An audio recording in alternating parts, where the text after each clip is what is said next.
Hi friends, నేను మీ Ahmed Sharif education mentor student type coach and career counsellor and this video is brought you by it's my masters redefining careers. ఇవాళ మనం చూడబోతున్న topic ఏంటి అంటే is it possible to withdraw from the APS process and receive a refund of the verification fee. అంటే మనం process మధ్యలో నేను APS నాకు ఎందుకు, నేను జర్మనీకి వెళ్ళను అని మీరు అనుకున్నా మీకు రీఫండ్ వస్తుందా రాదా? Once you have submitted your application online, it is not possible to withdraw from the APS process and the verification fees is non refundable. ఒకసారి సబ్మిట్ చేసిన తర్వాత ఫీజ్ అయితే non refundable. Please be aware that once the fees has been remitted, it will not be refunded under any circumstances.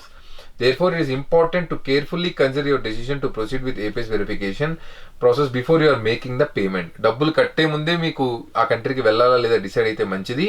డబ్బులు కట్టాక ఖచ్చితంగా మీరు వెనక్కి withdraw చేయలేరు, కట్టిన డబ్బులు పోతాయి మీరు వద్దనుకున్నా సరే.